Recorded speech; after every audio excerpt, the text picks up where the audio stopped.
So hello guys, ఎలా ఉన్నారు అందరూ? సో అందరికీ ఫస్ట్ ఏంటంటే హ్యాపీ సండే అనమాట. సో సండేని బాగా ఎంజాయ్ చేయండి. అండ్ దానికంటే ముందు ఈ వీడియోని అయితే ఫుల్గా చూసేయండి. అండ్ ఇలాంటి వీడియోస్ మనం ఎప్పుడు చేసినా సరే అంత రీచ్ అయితే రావట్లేదు కాబట్టి సో మీకు వీడియో కొంచెం ఇన్ఫర్మేటివ్గా ఉంటుంది. సో ఫస్ట్ లైక్ చేసేయండి. సో దాని ద్వారా ఏమవుతుందంటే యూట్యూబ్ ఇంకొంతమందికి రికమెండ్ చేయడానికి ఉంటుంది. సో వీడియోని ఫస్ట్ లైక్ చేసేయండి, తర్వాత వీడియోని అయితే కంటిన్యూ చేయండి. సో ఫ్రెండ్స్ ఏంటంటే నేను ఎవ్రీ వీకెండ్ ఇలాంటి వీడియో ఒకటి ప్లాన్ చేద్దాం అనుకుంటున్నా. బట్ ఏంటంటే నాకు మీ సపోర్ట్ అనేది ఖచ్చితంగా కావాలి. సో ఇదేంటంటే మనకి వీక్లో ఏదైతే జరుగుతాయో అవన్నీ ఒక చిన్న న్యూస్ వీడియో లాగా, లైక్ ఏంటంటే మనకి మోటో న్యూస్ టైప్లో ఒక వీడియో లాగా చేద్దాం అనుకుంటున్నా. అండ్ క్వశ్చన్ అండ్ ఆన్సర్స్ కూడా మీకు ఏమైనా క్వశ్చన్స్ కానీ డౌట్స్ కానీ ఉంటే ఈ వీడియో కిందనైతే అడగండి. అడిగితే నేను నెక్స్ట్ దాంట్లోనే ఏవైతే మనకి న్యూస్ రిలేటెడ్ కంటెంట్ ఉంటుందో అవన్నీ అయిపోయిన తర్వాత లాస్ట్లో మనం క్వశ్చన్స్ గురించి కూడా డిస్కస్ అయితే చేసుకుందాం. ఇది మనం ఎవ్రీ సండే అయితే చేసుకుందాం అనమాట. నార్మల్గా వీక్స్లో అయితే మనకి ఈ బైక్ వీడియోస్ వస్తాయి, అండ్ వీకెండ్లో అయితే ఈ సండే టైంలో ఇలాంటి వీడియో ఒకటి తీసుకొద్దాం అనుకుంటున్నా. అది ఓకే అనుకుంటే, ఒకవేళ మీరు సపోర్ట్ చేస్తా అనుకుంటే నేను ఇలాంటి వీడియోస్ అయితే చేస్తా, లేదనుకుంటే ఈ ఒక్క వీడియోతోనే ఆపేద్దాం ఇంకా. సో ఇంకా వీడియోలోకి వెళ్ళిపోతాయి. ఈ వీడియో వచ్చేసరికి మనకి రీసెంట్గానే మనకి EICME అయితే జరిగింది, మిలాన్లో అయింది. మనకి నవంబర్లో ప్రతి ఇయర్ జరుగుతుంటుంది.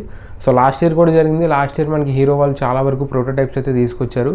సో మనకి ఏంటంటే ఈవీ స్టంట్ బైక్ అని చెప్పేసి, లేదంటే ఎక్స్టంట్ అని చెప్పేసి ఆ స్టంట్ బైక్ ఇంకోటి తీసుకొస్తామని చెప్పేసి అన్నారు. అండ్ ఇంకోటి వచ్చేసరికి మనకి హంక కూడా మళ్ళీ తీసుకొస్తామని చెప్పేసి లాస్ట్ టైం అన్నారు. ఇప్పటికీ దాని గురించి అయితే ఎలాంటి ఇన్ఫర్మేషన్ లేదు. బట్ లాస్ట్ టైం అయితే కొన్ని చూపించారు. సో వాటి గురించి అయితే ఇప్పుడు మనకి ఎక్స్ప్లెయిన్ చేశారనమాట. కొన్ని అన్వీల్ కూడా చేశారు. సో అందులో ఫస్ట్ ఏంటంటే విదా సిరీస్ గురించి అయితే చెప్పారనమాట. సో ఫస్ట్ ఏంటంటే ఇప్పుడు మనకి ప్రెజెంట్ ఇండియాలో విదా సిరీస్ అనేది బాగా సేల్స్ అయితే అవుతున్నాయి. సో దాన్ని వీళ్ళు ఏంటంటే గ్లోబల్గా కూడా తీసుకెళ్దామని చెప్పేసి ఆలోచిస్తున్నారు. సో గ్లోబల్గా తీసుకెళ్ళడానికి దీనికి ఏంటంటే వీదా Z అని చెప్పేసి పేరు పెట్టారు. సో ఇది నాకు తెలిసి మన ఇండియాలో అయితే రాదు. సో ఆల్రెడీ మన ఇండియాలో వీదా V1 Pro and V1 Plus అనుకుంటా, ఈ రెండు మన ఇండియాలో ఉన్నాయి. సో కాబట్టి మళ్ళీ నాకు తెలిసి ఇది ఇండియాలో అయితే తీసుకురారు. ఇది మోస్ట్ ఆఫ్ ద బయట కంట్రీస్కి తీసుకెళ్ళడానికి ఇది వీదా Z అని చెప్పేసి పేరు పెట్టారనమాట. సో ప్రజెంట్ వీళ్ళు సాధించిన అచీవ్మెంట్స్ లైక్ వీదా స్టార్ట్ చేసినప్పటి నుంచి వీళ్ళు ఎన్నెన్ని సర్వీస్ సెంటర్స్ ఓపెన్ చేశారు, అండ్ ఛార్జింగ్ స్టేషన్స్ ఎన్నెన్ని పెట్టారు. సో దాని గురించి మొత్తం అయితే ఫస్ట్ దీని గురించి అయితే ఎక్స్ప్లెయిన్ చేశారు. అండ్ నెక్స్ట్ వచ్చేసరికి లింక్స్ అని చెప్పేసి ఒక మోటార్ సైకిల్ మీద వర్క్ చేస్తున్నారంట. సో ఇదే మనకి ఆఫ్ రోడ్ బైక్ టైప్ అనమాట. లైక్ ఏదైతే మనకి ఎక్స్పల్స్ ఉంది కదా, సో దానికి రిలేటెడే, కాకపోతే ఇది ఈవీ అనమాట. సో బాడీని చాలా లైట్గా తయారు చేయడం వల్ల సో ఇందులో రిమూవబుల్ బ్యాటరీస్ కూడా పెట్టగలిగామని చెప్పేసి వాళ్ళు చెప్తున్నారు. సో చూద్దాం, ఇది నాకు తెలిసి ఇంకొక 1 year పట్టొచ్చేమో. ప్రజెంట్ అయితే వీళ్ళు దీన్ని టెస్ట్ చేస్తున్నారంట. అయితే స్పోర్ట్స్ మ్యాన్స్ కానీ స్టంట్స్ మ్యాన్స్ కానీ ఉంటారు కదా, సో వాళ్ళ చేత టెస్ట్ చేపిస్తున్నారంట. చూద్దాం, నాకు తెలిసి ఇది కూడా రావచ్చు అనుకున్నా. బట్ ఇండియాలో మరి ఎప్పుడు వస్తుందో తెలీదు. నాకు తెలిసి ఇంకొక 1 year అయితే ఈజీగా పట్టొచ్చు అని చెప్పి నేను అనుకుంటున్నాను. అండ్ వీదాలోనే ఇంకొకటి ఏంటంటే వీదా యాక్రో. ఇదేంటంటే మనకి ఎవరైతే చిన్నపిల్లలు మనకి సైకిల్స్ ఎక్కువ నేర్చుకుంటూ ఉంటారు కదా, ఆ సైకిల్స్ మీద స్టంట్స్ చేయడం కానీ ఇలాంటివి నేర్చుకుంటూ ఉంటారు. బట్ మన ఇండియాలో తక్కువ. ఫారిన్ కంట్రీస్లో అయితే వాళ్ళు ఎక్కువ చిన్నప్పటి నుంచి స్టంట్స్ చేయడం, అంటే స్కేట్ బోర్డ్స్ మీద స్టంట్ చేయడం, నెక్స్ట్ బైక్స్ పైన స్టంట్స్ చేయడం, ఇలాంటివన్నీ వాళ్ళు నేర్చుకుంటూ ఉంటారు. సో అలాంటి వాళ్ళ కోసం ఈ యాక్రో అనేది యూజ్ అవుతుందని చెప్పేసి చెప్తున్నారనమాట. ఇదేంటంటే మనకి 3 levelsలో దీన్ని హైట్ని అయితే అడ్జస్ట్ చేసుకోవచ్చు. చిన్నపిల్లలకి ఇది బాగా యూజ్ అవుతుంది, ఎందుకంటే ఇది గేర్లెస్, ఇది ఓన్లీ ఈవీతో రన్ అవుతుంది కాబట్టి వాళ్ళ బైక్ కల్చర్ అది ఫాస్ట్గా నేర్చుకోవడానికి అది యూజ్ అవుతుంది అని చెప్పేసి వాళ్ళు చెప్తున్నారు. ఇదైతే ప్రజెంట్ ఇంకా కాన్సెప్ట్ అండ్ ప్రోటోటైప్లోనే ఉంది. సో ఒరిజినల్ అయితే ఇంకా మనకు అన్వీల్ చేయలేదు, ఇంకా ఏం చేయలేదు. నాకు తెలిసి ఇది కొంచెం టైం అయితే పడుతుంది. ప్రజెంట్ అయితే మనం ఒకవేళ చూస్తే ఏదైతే లింక్స్ ఉందో దాని అయితే మనం తొందరగా చూడొచ్చు. ఇదైతే కొంచెం టైం అయితే పడుతుంది. అండ్ నెక్స్ట్ వచ్చేసరికి మనకి ఎక్స్పల్స్ నుంచి. సో ఎక్స్పల్స్ ఏంటంటే మనకి ఈసారి అప్గ్రేడ్ చేశారు. లైట్గా అప్గ్రేడ్ చేయడం అంటే మనకి ఏదైతే కరిజ్మా XMRలో ఇంజిన్ ఉందో ఆ ఇంజిన్ తీసుకొచ్చి దీంట్లో పెట్టారు. ఇది వచ్చేసరికి సేమ్ ఏదైతే కరిజ్మాలో ఉందో మనకి 4-valve DOHC liquid cooling engine అనమాట.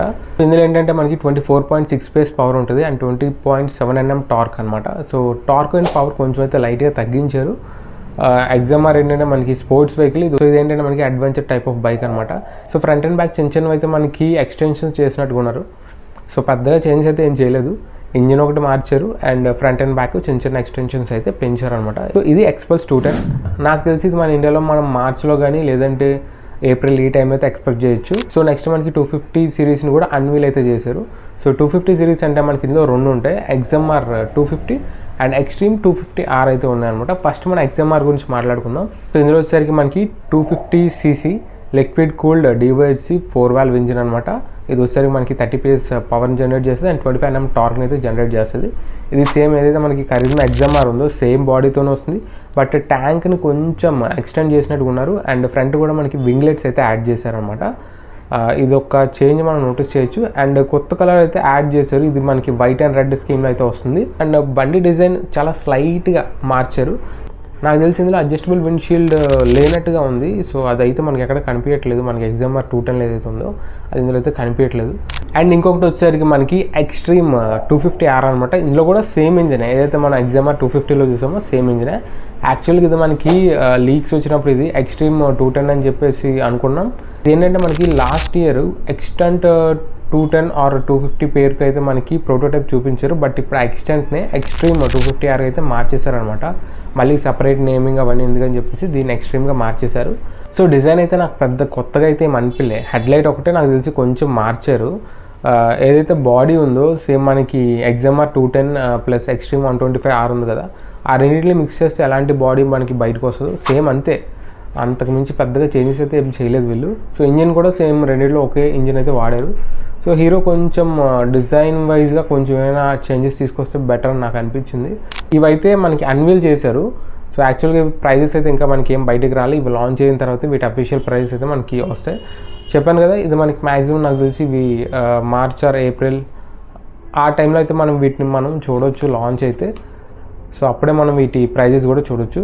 సో నాకు తెలిసి ఈ 250 సిరీస్ది ప్రైస్ అరౌండ్ నాకు తెలిసి ఒక 2,40,000 to 50,000 మధ్యలో ఉండొచ్చు, ఎందుకంటే XMR మనకి 220 దగ్గర వెళ్ళిపోతుంది. సో ఇది కూడా నాకు తెలిసి ఒక 250 దగ్గర ఉండొచ్చు, అంతకన్నా ఎక్కువ వెళ్తే ఇంకా కన్సిడర్ చేయడం వేస్ట్. ఎందుకంటే మనకి డ్యూక్ 250 వచ్చేస్తుంది అండ్ ఇంకా NS 400Z ఉంది, దీనికి గట్టి కాంపిటీషన్ 400cc. ఇంకా ఎక్కువ ప్రైస్కి వెళ్తే మ్యావరిక్ కూడా ఆ ప్రైస్కి వచ్చేస్తుంది మనకి ఒక 280, 290 దగ్గరికి వెళ్తే మ్యావరిక్ కూడా వచ్చేస్తుంది 440cc ఇంజిన్ వీళ్ళదే. సో నాకు తెలిసి అంత ప్రైస్ పెట్టాలనుకుంటున్నాను. అరౌండ్ ఇది 240 నుంచి 250 మధ్యలో ఉండొచ్చు. ఆన్ రోడ్ ప్రైస్ చెప్తున్నా, ఎక్స్షోరూమ్ కాదు, ఆన్ రోడ్ ప్రైస్ అయితే చెప్తున్నా. సో అలా ఉండొచ్చు అని చెప్పి అనుకుంటున్నాను అనమాట. అండ్ నెక్స్ట్ వచ్చేసరికి మనకి KTM నుంచి అనమాట. సో 2025 KTM అడ్వెంచర్ R అయితే మనకి ఇందులో అన్వీల్ చేశారు. సో ఇంకా దీన్ని ఫుల్ స్పెసిఫికేషన్స్ చూసుకుంటే మనకి ఇంజిన్ అయితే సేమ్ మనకి ఏదైతే 390 డ్యూక్లో ఉందో కొత్త దాంట్లో సేమ్ అదే ఇంజిన్ ఉండొచ్చు. అండ్ నెక్స్ట్ స్విచ్ గేర్ కానీ నెక్స్ట్ స్క్రీన్ కానీ సేమ్ అన్నీ దాంట్లో ఏవైతే ఉన్నాయో అవన్నీ తీసుకొచ్చి ఇందులో పెట్టేస్తారనమాట. అండ్ ఫ్రంట్ వచ్చేసరికి మనకి లైట్ డిజైన్స్ ఇవన్నీ కొంచెం చేంజ్ అయితే చేశారు, లైట్ ఎలిమెంట్స్ అవన్నీ. ఫ్రంట్ వచ్చేసరికి మనకి డ్యూయల్ ప్రాజెక్టర్ హెడ్ ల్యాంప్స్ వస్తున్నాయి అండ్ DRLs కూడా మనకి కొంచెం డిఫరెంట్గా ఈసారి మార్చారు. సో ఇలా చిన్న చేంజెస్ తీసుకొచ్చి ఇది మనకి అడ్వెంచర్ R అని చెప్పేసి తీసుకొస్తున్నారు. సో ఇది కూడా తొందరలోనే లాంచ్ అయిపోవచ్చు మన ఇండియాలోని. అండ్ నెక్స్ట్ వచ్చేసరికి మనకి ఏప్రిలియా కూడా వీళ్ళ 2.457 అయితే అన్వీల్ అయితే చేశారు. ఇందులో సేమ్ ఏదైతే మనకి ఏప్రిలియా RS 457 ఉంది కదా, సేమ్ దాని బాడీ పైన దీన్ని బిల్డ్ చేశారు. సో దానికి ఇది నేకెడ్ వర్షన్ అని చెప్పేసి అనుకోవచ్చు అనమాట. సేమ్ హెడ్ ల్యాంప్ కూడా మనకి ఆ స్టైల్లోనే మనకి ఫ్రంట్ అయితే డిజైన్ చేశారు. కొంచెం ఇది మనకి ఏదైతే స్ట్రీట్ ట్రిపుల్ ఉంది కదా దాన్ని గుర్తు చేస్తుంది. ఏదైతే మనకి బగ్ ఐస్ ఉంటాయి కదా, సో ఆ టైప్లో అయితే మనకి ఫ్రంట్ కనిపిస్తుంది. అండ్ ఇంజిన్ కూడా సేమ్ ఏదైతే 457 ప్యారలల్ ట్విన్ సిలిండర్ ఇంజిన్ ఉందో సో ఇందులో కూడా మనకి అదే ఉండబోతుంది. అండ్ ఇందులో పవర్ విషయానికి వస్తే మనకి 47.6 PS పవర్ అయితే జనరేట్ చేస్తుంది అండ్ 43.5 Nm టార్క్ని అయితే జనరేట్ చేస్తుంది. సేమ్ ఏదైతే మన ఏప్రిల్ RS 457లో చూసాము సేమ్ అవే పవర్ స్పెక్స్ అనమాట. బట్ ఏంటంటే అందులో మనకి క్లిప్ ఆన్ హ్యాండిల్ బార్స్ వస్తే ఇందులో మనకి నార్మల్ హ్యాండిల్ బార్ వస్తుంది అనమాట, వైడ్ హ్యాండిల్ బార్.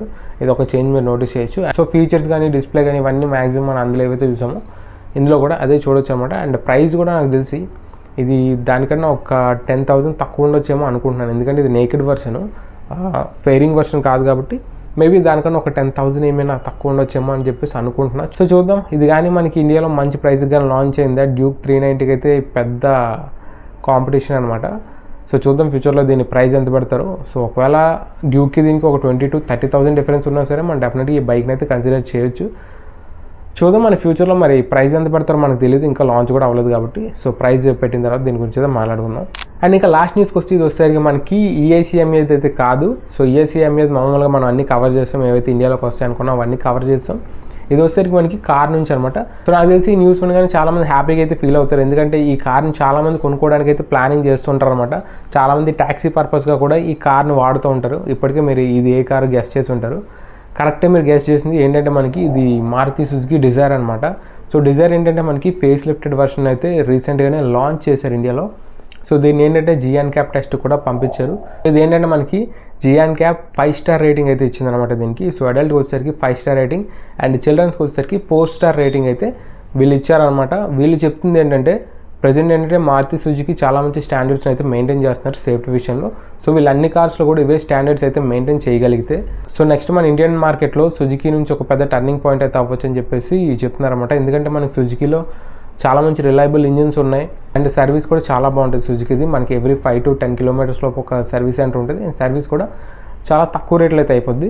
అండ్ వీళ్ళ మెయిన్ కన్సర్న్ ఏంటంటే చాలామంది అనుకునేది safety and build quality. So ఇప్పుడు ఏంటంటే ప్రజెంట్ మనకి GNCAP నుంచే చెప్పారు వాళ్ళు 5 స్టార్ రేటింగ్ వచ్చింది అండ్ చాలా కార్స్ కూడా వీళ్ళ ఉన్నాయి. నాకు తెలిసి నెక్సాలో ఫ్రాంక్స్ అనుకుంటా 4 స్టార్ రేటింగ్ కూడా వచ్చింది. సో ఇలా కొన్ని కార్స్ అయితే ఇప్పుడు మనకి మంచి సేఫ్టీ రేటింగ్స్ అయితే వస్తున్నాయి కాబట్టి సుజుకి నుంచి ఇంకా ఫ్యూచర్లో మనం ఇలాంటి కార్స్ అయితే ఎక్స్పెక్ట్ చేయొచ్చు. అండ్ ఇందులో ఇంజన్ విషయానికి వస్తే ఇందులో మనకి ఏదైతే స్విఫ్ట్లో తీసుకొచ్చారో 1200cc ఏదైతే 3 cylinder ఇంజిన్ ఉందో సేమ్ అదే ఇంజిన్ అయితే ఇందులో కూడా తీసుకొచ్చారు. సో మామూలుగా ముందు వచ్చేసరికి మనకి 4 cylinder ఇంజిన్ ఉండేది, బట్ ఇప్పుడు కొత్త వర్షన్లో 3 cylinder ఇంజిన్ అయితే చేశారు. సో దానివల్ల ఏమవుతుందండి మనకి మైలేజ్ అయితే కొంచెం పెరగవచ్చు, బట్ ఏంటంటే పికప్ అనేది ఆటోమేటిక్గా తగ్గిపోతుంది అండ్ నాయిస్ కూడా పెరుగుతుంది అనమాట. సో వీళ్ళు ఏదైతే 4 cylinder ఇంజిన్ ఉందో దాన్ని కంటిన్యూ చేస్తే బాగుంది. సో వీళ్ళైతే మార్చేశారనమాట. సో అలా మార్చడానికి కూడా కొన్ని కారణాలు ఉన్నాయి, అవన్నీ మనం తర్వాత వేరే వీడియోలో డిస్కస్ అయితే చేసుకుందాం. సో ఇది గైస్ ఈ వీడియోకి ఇంతే. సో ఇది గైస్ వీడియో నచ్చితే లైక్ చేయండి అండ్ మన ఛానల్ సబ్స్క్రైబ్ చేసుకోండి. ఇంకొక వీడియోతో మళ్ళీ ముందుకు వచ్చేసి అంటిల్ దెన్ బాయ్.